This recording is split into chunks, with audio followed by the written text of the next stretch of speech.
एक गरीब मोची जिसने 50 सोने के सिक्के कीमती हीरा ठुकरा दिए और फिर अल्लाह ने उसे ऐसा इनाम दिया कि पूरा गांव हैरान रह गया।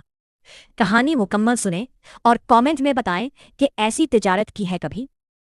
बाजार की छोटी सी दुकान में एक पुरानी लकड़ी की मेज थी जिसके किनारे वक्त ने घीस दिए थे। उसके साइड में एक छोटे स्टूल पर सालेह अल हसन बैठा था, एक ऐसा आदमी जिसके सर के बालों में सफ़ेदी इज्जत बनकर उतर आई थी और चेहरे पर बरसों ने सब्र और रज़ा की लकीरें खींच दी थी। वो एक सादा सा मोची था। उसके कपड़ों से पुराने चमड़े और लोशन की खुशबू आती थी। वो किसानों के फटे पुराने जूते सेता था ताकि वो कुछ अरसा और ज़मीन की सख्ती बर्दाश्त कर सके। अगरचे उसके हाथों में पैसा कम ही आता था, लेकिन उसका दिल आसमान जितना वसी था और उसके सीने में हमदर्दी भी थी जिसे सिर्फ अल्लाह जानता था, या उसकी साबिर बीवी सनोबर। हर शाम जब वो घर लौटता तो उसका इस्तकबाल एक गहरी खामोशी से होता। ना बच्चों की हंसी, ना कोई आवाज़ जो दीवारों की खामोशी तोड़ दे। वो बरसों से बे औलाद था। गांव वाले उसे हमदर्दी की नज़रों से देखते, जैसे वो एक ऐसा दरख्त हो जो फल तो नहीं दे सका, बस साया देता है। लेकिन वो लोगों की बातों को पी जाता और सनोबर से कहता, बेशक अल्लाह ने हमारे लिए जो बेहतर है वो कहीं ना कहीं छुपा रखा है। एक दिन जब वो काम कर रहा था, अचानक दुकान के दरवाजे पर साया सा महसूस हुआ। उसने सर उठाया।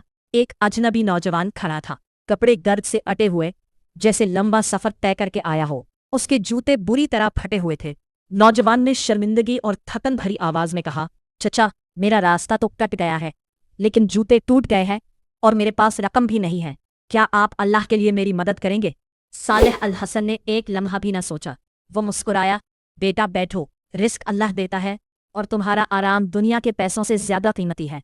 उसने अपने पास मौजूद बेहतरीन चमड़ा निकाला और पूरी लगन से जूते ठीक करने लगा, जैसे किसी बादशाह के लिए बना रहा हो।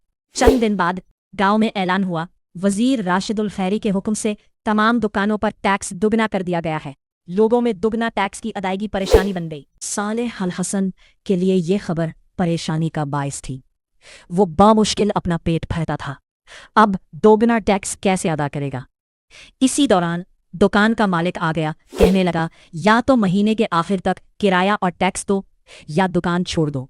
इस रात सालेह अल हसन ने अल्लाह के हुजूर हाथ उठाए, या अल्लाह, मैं कमज़ोर हूँ, तू ही मेरा सहारा है, मुझे तन्हा न छोड़ना। अगली सुबह वही अजनबी नौजवान वापस आया, मगर इस बार उम्दा लिबास में था। चाचा, मैं वजीर राशिद अल खैरी का बेटा हूँ, आपने मेरी मदद की थी, ये 50 सोने के दिनार आपके लिए हैं। सालेह अल हसन ने थैली लेने से इनकार कर दिया। मैंने तुम्हारे जूते अल्लाह की रज़ा के लिए ठीक किए थे बेटा, सोने के लिए नहीं। कुछ ही देर बाद ऐलान हुआ, सालेह अल हसन का टैक्स मुआफ कर दिया गया है।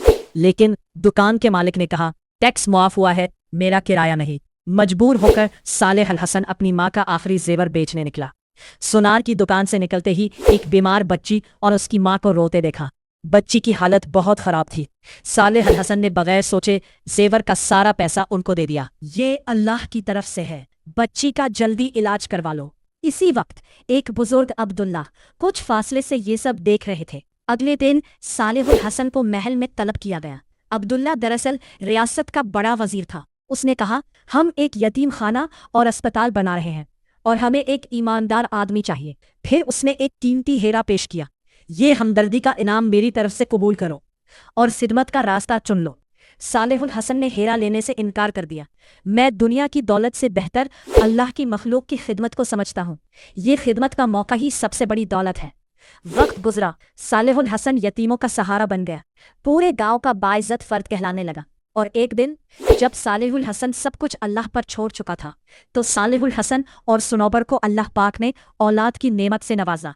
ये उनकी जिंदगी का सबसे कीमती इनाम था, इसलिए उन्होंने बेटे का नाम इनामुल्लाह रखा और शुक्रगुजार जिंदगी गुजारने लगे। ये इस बात की दलील है, जो अल्लाह की रज़ा के लिए दूसरों की मदद करते हैं, अल्लाह उन्हें कई गुना बढ़ा कर देता है। इस कहानी से सबक मिलता है कि सच्ची कामयाबी माल में नहीं, बल्कि अल्लाह पर यकीन, सब्र और इंसानियत की खिदमत में है।